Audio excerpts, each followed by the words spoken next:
ಇವನು ತನ್ನ ವರ್ತನೆಯಲ್ಲಿ ಹೇಗಿದೆ ಅಂತ ಹೇಳಿ ಅವನಿಗೆ ಉಪದೇಶ ಮಾಡಕ್ ಹೋಗಲ್ಲ. ನೀನ್ ಹಿಂಗ್ ಮಾಡ್ತಾ ಇದೆಯಪ್ಪ ಹಂಗ್ ಮಾಡ್ಬೇಡ ಹೌದು, ಅದನ್ನ ಹೇಳಿದ್ರೆ ಅವ್ರು ಒಪ್ಕೊಳ್ಳಲ್ಲ. ಅದೇ ಬಂದಿರೋ ಸಮಸ್ಯೆ. ಗೊತ್ತಾಯ್ತಾ? ಇವಾಗ ನಾವು ನೀನ್ ಈ ತರ ಮಾಡ್ತಾ ಇದೀಯಾ ಇದನ್ನ ಮಾಡಕ್ ಹೋಗ್ಬೇಡ ಅಂತ ಅವ್ರು ನೆಕ್ಸ್ಟ್ ಟೈಮ್ ನಮ್ಮ ಹತ್ರ ಬರಲ್ಲ. ಹೌದು, ನೆಕ್ಸ್ಟ್ ಟೈಮ್ ಈ ಟೈಮಲ್ಲೇ ನಿನ್ನ ಹತ್ರ ಏನು ಮಾಡ್ಸಲ್ವಲ್ಲ ಅವರು. ಯಾಕೆ ಇವನು ಸಮೂಹಕ ಆಗ್ಬೇಕಾಗಿತ್ತು? ವ್ಯಾಪಾರಂ ದ್ರೋಹ ಚಿಂತನಂ. ಕಾರಣವೇನು? ನೀನು ಚೆನ್ನಾಗಿದ್ದಿದ್ದರೆ ನಾನು ನಿನಗೆ ಸತ್ಯವನ್ನೇ ಹೇಳುತ್ತಿದ್ದೆ. ನನ್ನ ಮಾತಿನ ಮೇಲೆ ನಿನಗೆ ಭರವಸೆ ಇದ್ದಿದ್ದರೆ ನಾನು ನಿನಗೆ ದಾರಿಯನ್ನು ತೋರಿಸುತ್ತಿದ್ದೆ. ನೀನು ನನ್ನನ್ನು ನಂಬಿದ್ದರೆ ನಾನು ನಿನ್ನನ್ನು ದಡವನ್ನು ಸೇರಿಸುತ್ತಿದ್ದೆ. ನಿನಗೆ ನನ್ನ ಮೇಲೆ ನಂಬಿಕೆ ಇಲ್ಲ, ಹಾಗಾಗಿ ಅನಿವಾರ್ಯವಾಗಿ ನಾನು ನಿನಗೆ ಅರ್ಧ ದಾರಿಯನ್ನು ತೋರಿಸಿದ್ದೇನೆ. ಮತ್ತೆ ಬೇಕಾದರೆ ಮತ್ತೆ ಬಾ, ಮತ್ತೆ ಅರ್ಧವನ್ನು ತೋರಿಸುತ್ತೇನೆ. ನಿನ್ನ ಯೋಗ್ಯತೆಗೆ ತಕ್ಕಷ್ಟು ಮುಂದೆ ಹೋಗಬಹುದೇ ವಿನಃ ನಿನ್ನ ಯೋಗ್ಯತೆಗೆ ನಾನೇನು ಮಾಡಲಾರೆ. ರಿಸಲ್ಟ್ ಸರಿ ಇದೆಯಾ? ಅವರವರ ಕರ್ಮಕ್ಕೆ ಅವರವರೇ ಹೊಣೆಗಾರರು ಅಂತ. ಅದಕ್ಕೆ ಹೇಳಿದ್ದು, ಯಾರು ನಂಬ್ತಾರೋ ಬಿಡ್ತಾರೋ ನನಗೆ ಗೊತ್ತಿಲ್ಲ. ಅದು ಮೊದಲು ಯಾರು ನಂಬಬೇಕು? ಮೊದಲು ನನ್ನ ನಂಬಿಕೆಯನ್ನ, ಪರಮಾತ್ಮನನ್ನ ಮೊದಲು ನಾನು ನಂಬಬೇಕು. ನಾನು ನಂಬಿದ ಪರಮಾತ್ಮನ ಬಗ್ಗೆ ನಿನಗೆ ಹೇಳಿದ್ರೆ ನೀನು ನನ್ನನ್ನು ನಂಬಬೇಕು. ನೀನು ನನ್ನನ್ನು ನಂಬಬೇಕು. ಅದಾದ್ಮೇಲೆ ನೀನು ಅದೇ ಜರ್ನಿನಲ್ಲಿ ಮುಂದೆ ಹೋದ್ರೆ ನಿನಗೂ ಪರಮಾತ್ಮ ಕಾಣಿಸಬಹುದು. ಇಷ್ಟೇ. ನಿನ್ ನಂಬಿಕೆ ಇಲ್ಲ ಅಂದ್ರೆ ಏನ್ ಮಾಡಕ್ಕಾಗುತ್ತೆ? ಅದಕ್ಕೆ ನಾನು ಹೇಳಿದ್ದು, 2 ದಿನದ ಕ್ಲಾಸಿಗೆ ಹೋಗಿರ್ತಾರೆ, 3 ದಿನದ ಕ್ಲಾಸಿಗೆ ಹೋಗಿರ್ತಾರೆ, ಒಂದಿಷ್ಟು ಹಣವನ್ನು ಕೊಟ್ಟಿರ್ತಾರೆ. ಅವರು ಹೇಳಿದ ಸುಳ್ಳ ಹೇಳಿದ್ದಾರೆ. ಇವ್ರ ಬೇಸಿಕ್ ಬಗ್ಗೆ ಏನು ಅಂತ ಕೇಳಿದ್ರೆ ತೆಗೆದೇ ನೋಡಿರಲ್ಲ. ಬೇಸಿಕ್ ಏನಿದೆ ಅಂತ ಅದ್ರ ಬಗ್ಗೆ ತೆಗೆದೇ ನೋಡಿರಲ್ಲ. ಮಾಸ್ಟರ್ ಕ್ಲಾಸಿಗೆ ಹೋಗಿದ್ದಾರೆ. ಅವ್ರು ಏನ್ ಹೇಳಿದ್ದಾರೆ, ಅವ್ರು ಇಲ್ಲಿ ಏನಿದೆಯೋ ಅದನ್ನೇ ಹೇಳಿದ್ದಾರೆ. ಆದ್ರೆ ಇವ್ರಿಗೆ ಅರ್ಥ ಆಗ್ತಾ ಇಲ್ಲ. ಯಾಕಂತ ಕೇಳಿದ್ರೆ ಇವ್ರು ಅದನ್ನ ತೆಗೆದು ನೋಡಿಲ್ವಲ್ಲ, ಇವ್ರ ಹತ್ರ ನೋಡ್ಸಿಲ್ವಾ? ತಾಳ್ಮೆ ಇಲ್ಲ ತೆಗೆದು ನೋಡುವಷ್ಟು. ಯಾಕಿಲ್ಲ ಅಂತ ಕೇಳಿದ್ರೆ ಇವನೇನ್ ಮಾಡಿಲ್ಲ, ಒಂದು ಮಂತ್ರ ಜಪ ಮಾಡಲಿಲ್ಲ, ಒಂದು ಮೆಡಿಟೇಷನ್ ಮಾಡಲಿಲ್ಲ, ಡಿಸಿಪ್ಲಿನ್ ಮೇಂಟೈನ್ ಮಾಡಲಿ. ಬರ್ತಾ? ಇನ್ನು ಮೆದುಳು ಏನಾಗಿದೆ ಇಲ್ಲಿ ಅಂತ ಕೇಳಿದ್ರೆ ಸ್ಟಕ್ ಆಗ್ಬಿಟ್ಟಿದೆ. ಅದನ್ನೇ ಬ್ಲಾಕೇಜ್ ಅಂತ ಕರೀತಾರೆ. ಆ ಬ್ಲಾಕೇಜನ್ನ ನೀನು ಕ್ಲಿಯರ್ ಮಾಡ್ಬೇಕು ಅಂತ ಕೇಳಿದ್ರೆ ನೀನು ಈ ನ್ಯಾಚುರಲ್ ಆಗಿ ಕನೆಕ್ಟ್ ಆಗ. ಏನಾದ್ರೂ ಉಳಿದಿದೆಯಾ ಇದರಲ್ಲಿ? ಓವರ್ ಥಿಂಕಿಂಗ್ ಒಂದೊಂದು ಸಮಸ್ಯೆ ಮಾತ್ರ ಉಳಿದಿದೆ. ಅದನ್ನೇ ನಾನು ಹೇಳ್ತಾ ಇದ್ದೆ. ಇವನು ಓವರ್ ಥಿಂಕಿಂಗ್ ಮಾಡ್ತಾನೆ. ವಾಯುತತ್ವ ಇವನು ತಾನೇ ಅಸ್ಟ್ರಾಲಜರ್. ಹಿಂದೆ ಇದ್ದ ಒಬ್ಬ ಹೀಲರ್, ನೆಕ್ಸ್ಟ್ ಬಂದವನು ಅವನು ಒಳ್ಳೆ ಹೀಲರೇ, ಬಟ್ ದುಡ್ಡು ಕೊಟ್ರೆ ಮಾಡ್ತಾನೆ. ಇವನು ದುಡ್ಡು ಕೊಟ್ರೆ ಹೇಳ್ತಾನೆ, ಕೊಡೋವಂಗೂ ಹೇಳ್ತಾನೆ. ಯಾಕಂತ ಕೇಳಿದ್ರೆ ಇವನೊಬ್ಬ ಒಳ್ಳೆ ವೈದ್ಯ ಮತ್ತೆ ಜ್ಯೋತಿಷಿ ಅಷ್ಟೇ ಅಲ್ಲದೆ ಇವನು ಇನ್ನೂ ಒಂದು ಕೆಲಸ ಮಾಡ್ತಾನೆ. ಇವನ್ಗೇನ್ ಬರುತ್ತೆ ಗೊತ್ತಾ? ಇಲ್ಲ, ಹಿಪ್ನಾಟಿಕ್ ಲ್ಯಾಂಗ್ವೇಜ್ ಗೊತ್ತಿದೆ. ಹೌದಾ? ಒಳ್ಳೆ ಭಾಷಣಕಾರ, ಒಳ್ಳೆ ಹಿಪ್ನಾಟಿಕ್ ಲ್ಯಾಂಗ್ವೇಜ್ ಗೊತ್ತಿದೆ. ಸಂಮೋಹನ ಶಕ್ತಿ ಇದೆ ಇವನಲ್ಲಿ. ಬುಧ ತಾನೆ, ವಿಷ್ಣು, ಸಂಮೋಹನ ಶಕ್ತಿ ಇದೆ. ಇವನ ಮಾತು ಕಮ್ಯುನಿಕೇಶನ್ ಇವನ ಹತ್ರ ಇದೆ. ಕಮ್ಯುನಿಕೇಶನ್ ಸ್ಕಿಲ್, ಯಾಕಂದ್ರೆ ಮಾತಿನ ಕಲೆ ಇರ್ಬೇಕಲ್ಲಿ. ಆ ಒಂದು ಮಾತನ್ನ ಬಿಟ್ಟ ಅಂತ ಕೇಳಿದ್ರೆ ಹಾಗೇ ಅವರು ಇವನ ಹತ್ರ ತಿರುಗ್ತಾರೆ. ಆದ್ರೆ ಇವನೆಲ್ಲ ಸರಿ, ಆದ್ರೆ ಇವನಲ್ಲಿ ಸ್ವಲ್ಪ ವ್ಯಾಪಾರಿ ಗುಣವಿದೆ. ತಪ್ಪು ಇವಂದು ಅಂತ ಹೇಳಕ್ಕಾಗತ್ತ ನಾನು? ಇಲ್ಲ. ತಪ್ಪು ಯಾವನ ಕರ್ಮವಿದೆಯೋ ಅವನು ಇವನು ಹೇಳಿದ್ರೆ ಕೇಳಲ್ಲ.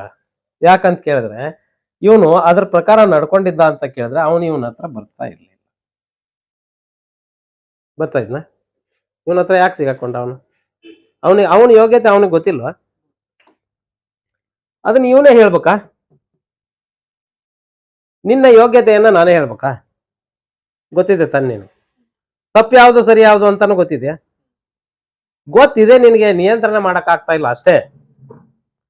ಯಾರ ತಪ್ಪು ಯಾರಿಗೂ ಗೊತ್ತಿಲ್ಲ ಅಂತ ನೀನ್ ಏನ್ ತಿಳ್ಕೊಬೇಡ. ಇಲ್ಲಿ ಅವರವರು ಮಾಡಿದ ಕರ್ಮ ಅವರವರ ಒಳಗೆ ಇದೆ. ಯಾಕೆ ಅಂತ ಕೇಳಿದ್ರೆ ಇಲ್ಲಿ ಸಬ್ ಕಾನ್ಸಿಯಸ್ ಮೈಂಡ್ ಅಂತ ಒಂದಿದೆ, ಕಾನ್ಸಿಯಸ್ ಮೈಂಡ್ ಅಂತ ಒಂದಿದೆ. ಕಾನ್ಸಿಯಸ್ ಮೈಂಡ್ಗೆ ಆಸೆ ಇದೆ, ಸಬ್ ಕಾನ್ಸಿಯಸ್ ಮೈಂಡ್ಗೆ ಗ್ರಹಣ ಶಕ್ತಿ ಇದೆ. ಅದೇನ್ ಮಾಡುತ್ತೆ ಅಂತ ಕೇಳಿದ್ರೆ ನೀನ್ ಏನ್ ಮಾಡ್ತೀಯೋ ಅದನ್ನ ಸ್ಟೋರ್ ಮಾಡುತ್ತೆ. ಅಷ್ಟೇ ಕೆಲಸ ಅದು. ಮತ್ತೆ ನಿನಗೆ ನೆನಪು ಮಾಡುತ್ತೆ.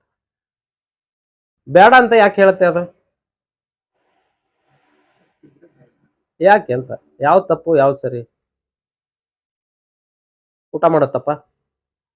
ಆಟ ಆಡೋದು ತಪ್ಪ? ಹುಡುಗಿರಿಂದ ಸುತ್ತೋದು ತಪ್ಪ? ಸಮಟೈಮ್ಸ್ ತಪ್ಪು ಅಂತೀಯ. ಇಲ್ಲ ಮತ್ ನೀನೇನ್ ಮಾಡ್ತೀಯ? ಅದೊಂದು ವಯಸ್ಸು ನಿನ್ಗೆ, ಅದಾದ್ಮೇಲೆ ಸುತ್ತಕ್ ಆಗಲ್ಲ ನೀನು. Sometimes ಸಮಟೈಮ್ಸ್ ಈಗ ತಪ್ಪು ಅಂತ. 18ರಿಂದ 27ವರೆಗೂ ಸುತ್ತಬಹುದು. ಸರಿ, 60 ಆದ್ಮೇಲೆ ಸುತ್ತೀನಿ ಅಂದ್ರೆ 60 ಆದ್ಮೇಲೂ ಎಷ್ಟೋ ಜನ ಸುತ್ತಿರ್ತಾರೆ. ಅದಕ್ಕೆ ಅವ್ರು ಹೊಡಿಸ್ಕೊಂತಾರೆ. ಅದಕ್ಕೆ ಸರಿ ಆಯ್ತಾ ಈಗ? ಅದಕ್ಕೆ ಯಾವಾಗ ನಿನಗಿದು ತಪ್ಪು ಅಂತ ಹೇಳುತ್ತೆ ಅಂತ ಕೇಳಿದ್ರೆ, ಯಾವಾಗ ನೀನ್ ಅವನ್ ಅಲ್ಲು, ನೀನು ಹಿಂದಿನ ಜನ್ಮದಲ್ಲಿ ಒಂದು ಅವಸ್ಥೆಯನ್ನ ಪಡ್ಕೊಂಡಿರ್ತೀಯ. ಧರ್ಮ, ಅರ್ಥ ಮತ್ತು ಕಾಮದ ಬಗ್ಗೆ ಮಾತಾಡ್ತಾ ಇದ್ದೀನಿ ಇಲ್ಲಿ. ಕಾಮ ನಿಂದು ಎಲ್ಲಿವರೆಗೂ ಕಾಮ ಇದೆ ಅಂತ ಕೇಳಿದ್ರೆ, ನಿನ್ನು ಒಂದು ಇಲ್ಲಿ ಆ ರಾಶಿಯಲ್ಲಿ ಮಿಥುನ ರಾಶಿ ಅಂತ ಹೇಳಿದೆ ಇಲ್ಲಿ ನಾನು. ಮಿಥುನ ರಾಶಿಯಲ್ಲಿ ಒಬ್ಬ ಕುಜ ಇದ್ದಾನೆ, ಹೌದಾ? ಕುಜ ಇದ್ದಾನೆ, ಮೃಗಶಿರ ನಕ್ಷತ್ರ. ಇನ್ನೊಂದು ಆರಿದ್ರ ನಕ್ಷತ್ರ, ಅದಕ್ಕೆ ರಾಹು ಅಧಿಪತಿ. ರಾಹುವಿನಲ್ಲಿ ಡಿಸೈರ್ ಇದೆ, ಭ್ರಮೆ ಇದೆ. ಕುಜನಲ್ಲಿ ಬಲ ಇದೆ, ಬಲ ಇದೆ. ಅವನೇ ಗಂಡ, ಅಡ್ಡಿ. ಹೌದಾ? ಅವನು ಎಲ್ಲ ಆಸೆಗಳನ್ನ ತೀರ್ಸ್ಕೋಬೇಕಾಗಿದೆ, ಹೌದಾ? ನೆಕ್ಸ್ಟ್ ಬರೋದು ಯಾವುದು? ಗುರು ಬರ್ತಾನೆ ಅಲ್ಲಿ, ಪುನರ್ವಸು ನಕ್ಷತ್ರ. ಪುನರ್ವಸು ನಕ್ಷತ್ರಕ್ಕೆ ಗುರು ಬಂದಾಗ ಆ ಗುರು ಇದಾನಲ್ಲ, ಅವನು ಏನು ಅಂತ ಕೇಳಿದ್ರೆ ಮತ್ತೆ ಅವನು ಸೃಷ್ಟಿಕರ್ತ. ಏನು ಸೃಷ್ಟಿ ಮಾಡ್ತಾನ ಅವನು? ಮೋಕ್ಷ ಸೃಷ್ಟಿಯನ್ನು ಮಾಡ್ತಾನೆ. ನಿನ್ನ ಒಂದು ಗ್ರಹ ಇದೆಯಲ್ಲ, ನಿನ್ನ ಲಗ್ನ ಆಗಿರಬಹುದು, ನಿನ್ನ ಲಗ್ನ ಪುನರ್ವಸು ನಕ್ಷತ್ರದಲ್ಲಿದ್ದರೆ, ನಿನ್ನ ಒಂದು ಚಂದ್ರ ಪುನರ್ವಸು ನಕ್ಷತ್ರದಲ್ಲಿದ್ದರೆ, ನಿನ್ನ ಗುರು ಪುನರ್ವಸು ನಕ್ಷತ್ರದಲ್ಲಿದ್ದರೆ, ಅವನಿಗೆ ಏನಾಗಿರುತ್ತೆ ಅಂತ ಕೇಳಿದ್ರೆ ಕಾಮ ಸಾಕಾಗಿರುತ್ತೆ ಅವನಿಗೆ. ನಿನ್ನ ರವಿ ಪುನರ್ವಸು ನಕ್ಷತ್ರದಲ್ಲಿದ್ದರೆ, ನಿನ್ನ ಕಾಮ ಇದೆಯಲ್ಲ, ಇದು ಸಾಕಾಗಿದೆ ಅವನಿಗೆ. ಇದು ವಾಯುತತ್ವ ಮಾಡಿದಾನ ಅವನು, ಅಂದ್ರೆ ಆಲ್ರೆಡಿ ಈಸ್ ಪಾಸ್ಡ್. ಹೌದು, ಸಾಕಾಗಿದೆ ಅವನಿಗೆ. ಅದರ ನೆನಪುಗಳು ಮಾತ್ರ ನಿನ್ನ ಹತ್ರ ಸ್ಟೋರ್ ಆಗಿದೆ. ಆ ನೆನಪುಗಳನ್ನ ತಗೊಂಡು ನೀನು ಅದೇ ಹುಚ್ಚಾಟ ಮಾಡ್ತಾ ಇದೀಯ. ನೀನ್ ಯಾರು ಅಂತ ತಿಳ್ಕೊ ಅಂತ ಹೇಳಿದ್ದೆ. ಯಾಕಂದ್ರೆ ಈ ನೆನಪುಗಳನ್ನ ತಗೊಂಡು ನೀನು ಅದೇ ಹುಚ್ಚಾಟ ಮಾಡ್ತಾ ಇದೀಯ. ಆ ಹುಚ್ಚಾಟದ ಅರಿವಿನ ಪ್ರಜ್ಞೆ ನಿನಗೆ ಒಳಗೆ ಇದೆ. ಅವನು ನೀನ್ ತಪ್ಪು ಮಾಡಕ್ ಹೋದಾಗೆಲ್ಲ ಅಂತಾನೆ, ಭಯ ಆಗುತ್ತೆ. ಆದ್ರೂ ಮನ್ಸು ತಡಿಯಲ್ಲ, ಮತ್ತೆ ಹೋಗ್ತೀಯ, ಸಿಗಾಕೊಂಡು ಒದ್ದಾಡ್ತೀಯ, ನನಗಿದ್ ಬೇಕಾಗಿತ್ತ ಅಂತೀಯ, ಮತ್ತೆ ಬರ್ತೀಯ, ಮತ್ತೆ ಅದೇ ಹುಚ್ಚಾಟ. ನೀನ್ ಅದನ್ನ ಇಡೀ ಜಾತಕವನ್ನು ಪರಿಶೀಲನೆ ಮಾಡಿ ನೋಡು. ನೀನ್ ಆ ಹುಚ್ಚಾಟ ಮಾಡ್ತಾ ಇರೋದ್ರಿಂದನೇ ನಿನಗೆ ಬೇಕಾಗಿರೋದು ಅಲ್ಲಿ ಸಿಗ್ತಾ ಇರಲ್ಲ. ಅದಕ್ಕೆ ನಾನು ಹೇಳಿದ್ದು, ನೀನು ರಾಹುವಿನ ಬೆನ್ನು ಹತ್ತೋ ಬದಲು ಒಂದಿಷ್ಟು ಕೇತುವಿನ ಜೊತೆ ಬೆನ್ನು. ಅವ್ನು ಹೇಳ್ತಾನೆ ನಿನ್ಗೆ, ಅವ್ನು ಏನ್ ಹೇಳ್ತಾ ಇದ್ದಾನೋ ಅದು ಸತ್ಯ, ಅದನ್ನ ನೀನ್ ಫಾಲೋ ಅಪ್ ಮಾಡು. ಫಾಲೋ ಅಪ್ ಮಾಡ್ಲಿಲ್ಲ ಅಂತ ಕೇಳಿದ್ರೆ ನೀನ್ ಏನ್ ಆಗ್ಬೇಕು ಅಂತ ಅನ್ಕೊಂಡಿದ್ಯಾ ಅದು ನೀನು ಆಗಲ್ಲ. ಆ ಫಾಲೋ ಅಪ್ ಮಾಡದೇ ಇರೋದಕ್ಕೆ ಏನ್ ಕಾರಣ? ಏನ್ ಕಾರಣ ಅಂದ್ರೆ ಮನಸ್ಸು ಕಾರಣ. ಮನಸ್ಸು ತಡಿತಾ ಇಲ್ಲ ನೀನು. ಮನಸ್ಸು ಪೃಥ್ವಿ ತತ್ವದ ಭಾವನೆಯಲ್ಲಿದೆ, ಇಷ್ಟೇ. ಈಗ ಜನ್ಮ ರಾಶಿ, ಈಗ ಜನ್ಮ ನಕ್ಷತ್ರ, ಈಗ ಲಗ್ನ, ಓಕೆ, ಲಗ್ನದೊಳಗ ಗ್ರಹ ಇರ್ತಾವ. 2 ಗ್ರಹ ಅದಾವ ಓಕೆ, ಲಗ್ನದಲ್ಲಿ, 2 ಗ್ರಹ. ಓಕೆ. ಆ ಗ್ರಹ 2 ಕೆಟ್ಟಿದ್ರೆ ಏನ್ ಮಾಡ್ಬೋದು? ಅದು ಯಾವ ಗ್ರಹ ಅಂತ ತಿಳ್ಕೊಬೇಕು ಮೊದಲನೇದು. ಆ ಗ್ರಹದ ಗುಣ ಏನಿದೆ ಅನ್ನೋದನ್ನ ತಿಳ್ಕೋಬೇಕು. ಆ ಗ್ರಹ ಯಾವ ತತ್ವದಲ್ಲಿದೆ ಅಂತ ತಿಳ್ಕೋಬೇಕು. ಹೌದಾ? ಗ್ರಹಕ್ಕೆ ತನ್ನದೇ ಆದಂತ ಗುಣ ಇದೆಯಾ? ರಾಶಿಗೆ ತನ್ನದೇ ಆದಂತ ಗುಣ ಇದೆಯಾ? ಪಾದಕ್ಕೆ ತನ್ನದೇ ಆದಂತ ಗುಣ ಇದೆಯಾ? ಅದನ್ನ ನೀನ್ ನೋಡಿದಾಗ ಆ ಗ್ರಹ ಯಾವ ಕೆಲಸ ಮಾಡ್ತಾ ಇದೆ. ಎಕ್ಸಾಂಪಲ್, ಈಗ ಬುಧ ಚಂದ್ರನ ಇದ್ರು, ಬುಧ ಚಂದ್ರ ಇದ್ದಾನೆ ಅಂತ ಇಟ್ಕೋ. ಅವರಿಬ್ರು ಕೆಟ್ಟವ್ರು ಅಂದ್ರೆ ಹೇಗ್ ಕೆಟ್ಟಿದಾರ ಅವರು? ಅಸ್ತಾಗ್ಯಾರ, ಅಸ್ತಂಗತ. ಅಸ್ತಂಗತ ಆದ್ರೆ ವ್ಯಾಪಾರ ನಡೆಯಲ್ಲ ನಿಂದು, ಅವರಿಬ್ರು ಕೆಟ್ಟರೆ ವ್ಯಾಪಾರ ನಡೆಯಲ್ಲ. ಏನ್ ಮಾಡಬಹುದು? ನೀನ್ ಏನ್ ಮಾಡಬಹುದು, ಪರಿಹಾರ ಏನ್ ಮಾಡ್ಕೋಬೇಕು ಅಂತ ಕೇಳ್ತಾರೆ. ಮನುಷ್ಯ ಹೆಂಗಿರ್ಬೋದು, ಏನ್ ಮಾಡಬಹುದು? ನೀನ್ ವ್ಯಾಪಾರ ಮಾಡಕ್ ಹೋಗ್ತೀಯ, ಆದ್ರೆ ಆಗಲ್ಲ, ಲಾಸೇ. ನೀನ್ ಏನ್ ಮಾಡ್ತೀಯೋ ಅದೆಲ್ಲ ಲಾಸೇ. ನಿನ್ ಚಂದ್ರ ಕೆಟ್ಟೋದ ಅಂದ್ರೆ ಮುಗಿದೋಯ್ತು. ಮಾನಸಿಕವಾಗಿ ನಿಂದು ಸ್ಥಿರ ಇರಲ್ಲ, ಏನ್ ಮಾಡಿದ್ರು ಅದನ್ನ ಪೂರ್ತಿಯಾಗಿ ಮಾಡಲ್ಲ. ಬುಧ ಕೆಟ್ಟೋಗಿದ್ದ ಅಂತ ಕೇಳಿದ್ರೆ ನಿನಗೆ ಬುದ್ಧಿನೇ ಇಲ್ಲ. ವ್ಯಾಪಾರಿ ಗುಣನೇ ನಿನ್ನಲ್ಲ. ಆ ಥರ ಇದ್ದ ಅಂದ್ರೆ ನಿನ್ನ ಯಾರಾದ್ರೂ ಕರ್ಕೊಂಡೋಗಿ ಇನ್ವೆಸ್ಟ್ಮೆಂಟ್ ಮಾಡಿ ಆ ಜಾಗದಲ್ಲಿ ಕೂರಿಸಿದ್ರು ಅದನ್ನೆಲ್ಲ ಹಾಳ್ಗೆಡ್ವಿ ಬಂದ್ಬಿಡ್ತೀಯ ನೀನು. ಆಮೇಲೆ ನಿನ್ನ ಹತ್ರ ಯಾವ್ದಾದ್ರು ದುಡ್ಡು ಸಿಕ್ಕಿದೆ ಅಂತ ಕೇಳಿದ್ರೆ ಫ್ರೆಂಡ್ಸ್ ಕರ್ಕೊಂಡು ಹೋಗಿ ಅದನ್ನ ದುಡ್ಡು ಹಾಳು ಮಾಡಿ ಬಂದು ಫೋನ್ ಮಾಡೋದು ಅವ್ರಿಗೆ. ಸುಮ್ಮನೆ ನೀನೇ ಫೋನ್ ಮಾಡಿ ಕಾಸಿದೆ ಬಾರು ಮಜಾ ಮಾಡೋಣ. ಮಜಾ ತಾನೇ ಇದು. ಬುಧ ಅಂದ್ರೆ ಫ್ರೆಂಡ್ಸ್, ಮಜಾ, ಎಂಜಾಯ್ ಮಾಡು, ಆಟ. ಆಟನೂ ಅವನಿಗೆ ಬರುತ್ತೆ. ಹಾಗಾಗಿ ನೀನು ಅದನ್ನ ಲಾಸ್ ಮಾಡ್ತೀಯ. ಅಸ್ತಂಗತ ಲಾಸ್ಟ್ ಲಾಸ್. ಪರಿಹಾರ ಪರಿಹಾರ ಈಗ ಯಾರಿಂದ ಅಸ್ತಂಗತ ಆಗುತ್ತೆ? ಗ್ರಹ ಗ್ರಹ ಸೂರ್ಯನ ಅತ್ಯಂತ ಸಮೀಪಕ್ಕೆ ಬಂದಾಗ ಅಸ್ತ ಆಗುತ್ತೆ. ಹೌದಾ? ಸೂರ್ಯನ ಪ್ರಭಾವಕ್ಕೆ ಅಸ್ತ ಆಗಿರುತ್ತೆ. ನೀನು ಯಾರನ್ನ ಆರಾಧನೆ ಮಾಡ್ಬೇಕು? ಸೂರ್ಯನನ್ನ ಆರಾಧನೆ ಮಾಡು. ಸೂರ್ಯ ಅಂದ್ರೆ ಯಾರು? ಸೂರ್ಯ ಅಂದ್ರೆ ತಂದೆ, ಸೂರ್ಯ ಅಂದ್ರೆ ಆತ್ಮ, ಆತ್ಮಕಾರಕ. ನೀನು ನಿನ್ನ ಆತ್ಮನ ಬಗ್ಗೆ ಗಮನ ಕೊಡು. ಆತ್ಮನೆಯಲ್ಲಿದ್ದಾನೆ ನಿನ್ನ ಹತ್ರ? ನಿನ್ನ ಶ್ವಾಸ. ಹೌದಾ? ಶ್ವಾಸ ನಿಂದು. ಆ ಶ್ವಾಸಗತಿಯ ಬಗ್ಗೆ ಗಮನ ಕೊಡು ಅಂತ ಹೇಳ್ತಾರೆ. ಮೆಡಿಟೇಷನ್ ಅಂದ್ರೆ ಏನು? ಮೆಡಿಟೇಷನ್ ಅಂದ್ರೆ ಏನು? ನಿನ್ನ ಶ್ವಾಸಗತಿಯ ಬಗ್ಗೆ ಗಮನ ಕೊಡಬೇಕು.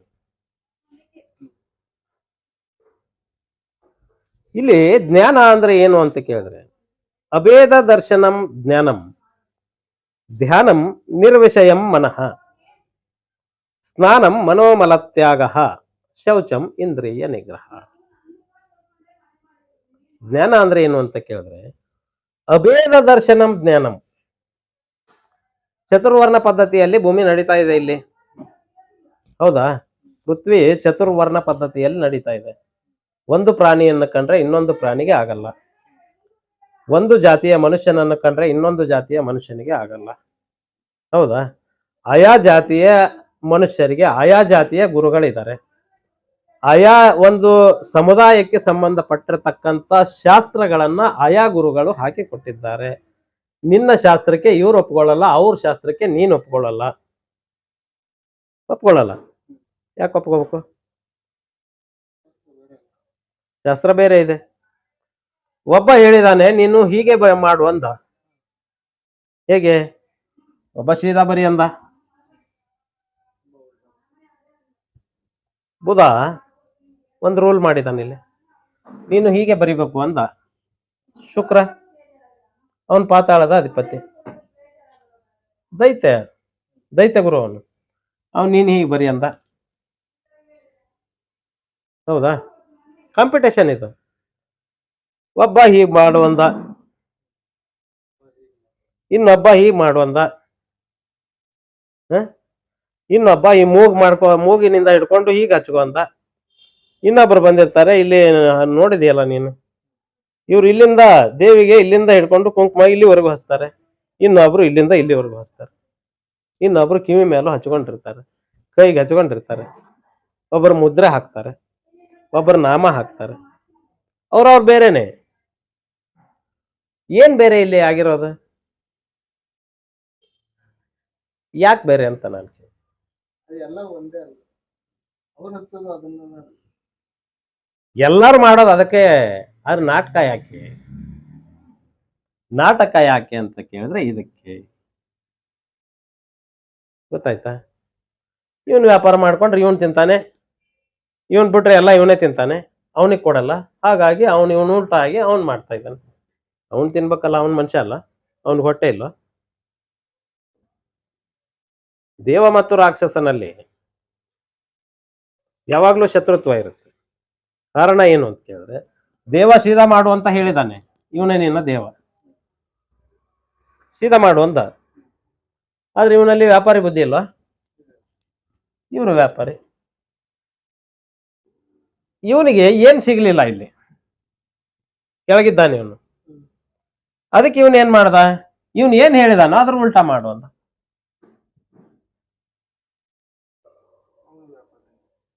ಹೌದಾ?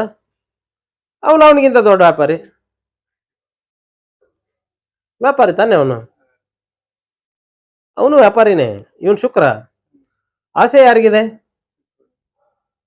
ಆಸೆ ಯಾರದ್ರಲ್ಲಿದೆ? ಇಲ್ಲಿದೆ ತಾನೆ. ಸುಖ ಯಾರ ಹತ್ರ ಯಾರಿಗ್ ಬೇಕಾಗಿದೆ? ವ್ಯಾಪಾರ ಮಾಡ್ತಾ ಇರೋರು ಯಾರು? ಹೇಳ್ಕೊಟ್ಟವ್ರು ಯಾರು? ತಂದವ್ರು ಯಾರು? ತಿಂದವ್ರು ಯಾರು?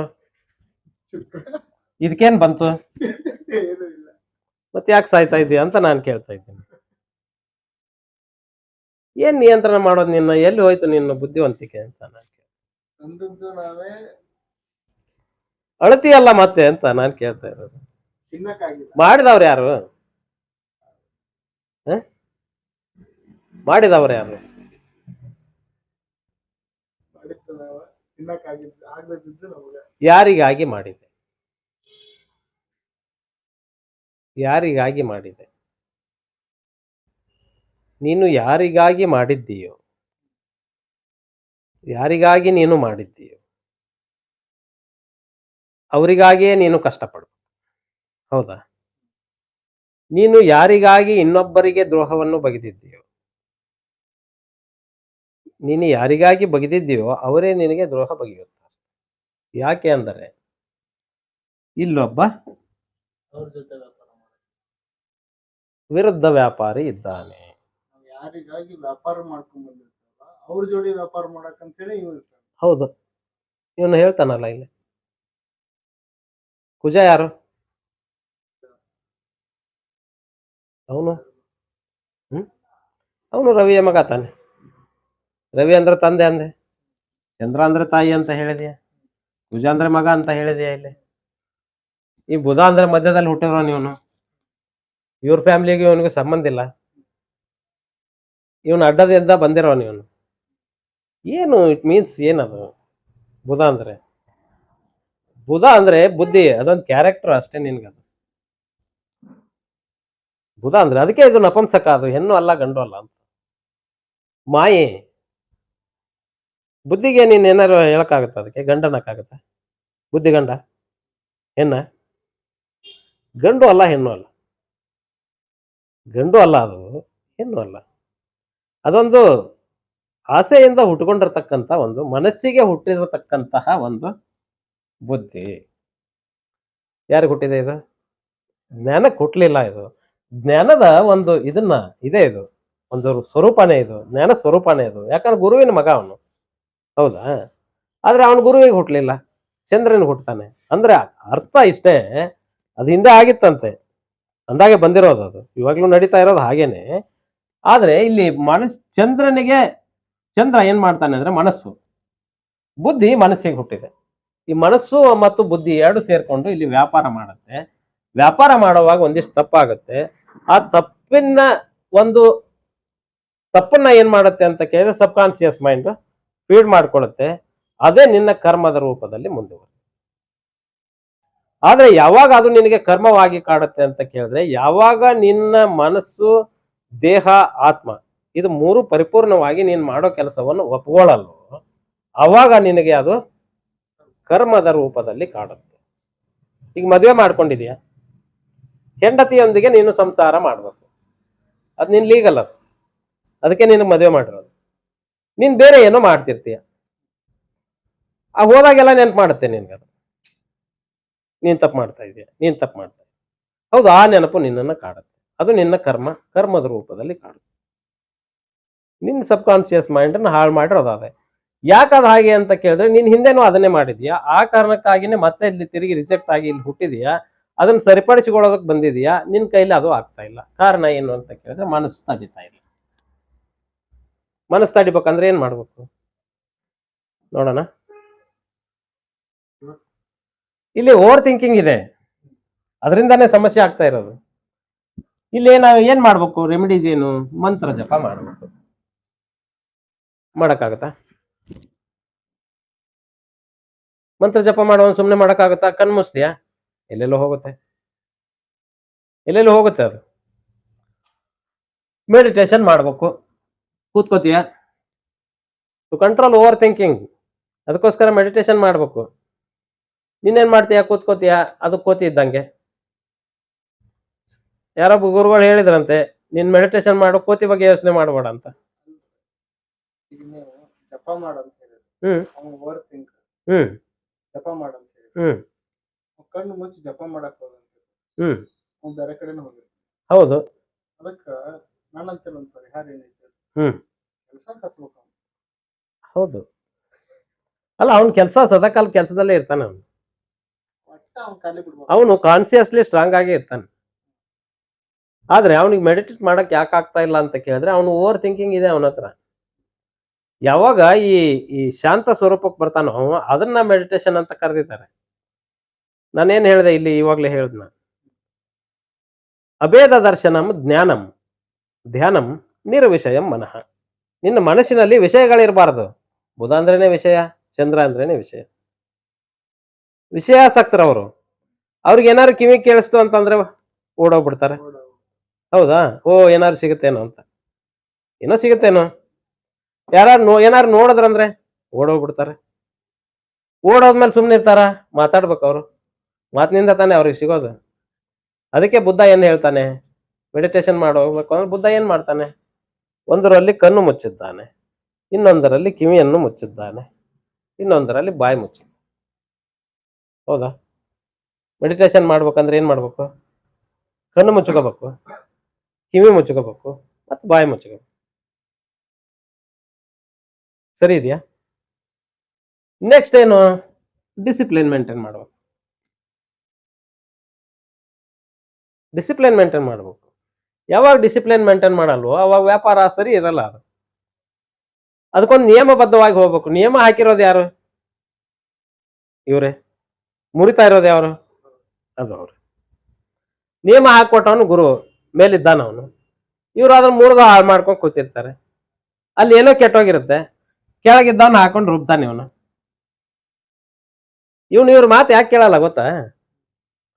ಇವರು ತಿಂದಿರ್ತಾರಲ್ಲ ವ್ಯಾಪಾರ ಮಾಡೋದಕ್ಕೆ, ಇವ್ರ ಯೋಗ್ಯತೆ ಇವನಿಗೆ ಗೊತ್ತಿರುತ್ತೆ. ಅದಕ್ಕೆ ನೀನೇನ್ ದೊಡ್ಡ ಸಾಚನ ಅಂತ ಇವರು ಒದ್ದಾಡ್ ತಿಂತಾರೆ, ಇವನ್ ಕಿತ್ಕೊಂಡ್ ತಿಂತಾರೆ. ಇಬ್ಬರು ಜಾಗದಾಗ ಲಾಭ ಆಗುತ್ತೆ. ಇವರು ಒದ್ದಾಡ್ತಿರ್ತಾರೆ ಇವ್ರು ವ್ಯಾಪಾರ ಮಾಡೋದಕ್ಕೆ, ಇವನ್ ಸುಮ್ನೆ ತಿಂತಾನಲ್ಲ. ಇಬ್ಬರು ಜಾಗದಾಗ ಲಾಭ ಆಗುತ್ತೆ. ಹಾ, ಗೊತ್ತಾಯ್ತಾ? ಅದಕ್ಕೆ ನಮ್ಮ ಯೋಗ್ಯತೆಗಳು ಯಾರಿಗ್ ಗೊತ್ತಾಗತ್ತೆ? ಯೋಗ್ಯತೆ ಇದ್ರೆ ಉನ್ನತ ಸ್ಥಾನಕ್ಕೆ ಹೋಗ್ಬೋದು, ಅವನ್ನ ಯಾರು ತಡೆಯಕ್ಕಾಗಲ್ಲ. ನಮ್ಮ ಅಯೋಗ್ಯತೆಗಳು ಯಾರಿಗ್ ಗೊತ್ತಾಗತ್ತೆ? ಆವಾಗ ನಾವು ಇವನ ಹತ್ರ ಸಿಗಾಕೋಬೇಕಾಗುತ್ತೆ, ರಾಕ್ಷಸನ ಕೈಗೆ. ರಾಕ್ಷಸನ ಕೈಗೆ ಸಿಗಾಕೋಬೇಕಾದ್ರೆ ಸಿಗಾಕೊಂಡ್ಮೇಲೆ ಏನು? ಒಂದು ಅವ್ನು ಕೇಳಿದ್ ಕೊಟ್ಟು ಮುಚ್ಕೊಂಡು ಸುಮ್ನೆ ಇರ್ಬೇಕು, ಇಲ್ಲ ಅಂದ್ರೆ ಅವನ ಹತ್ರ ವಾದಿಸ್ಕೋಬೇಕು. ಅವ್ನು ವಾದ್ಬಿಟ್ಟಾರ ತಗೋತಾನೆ.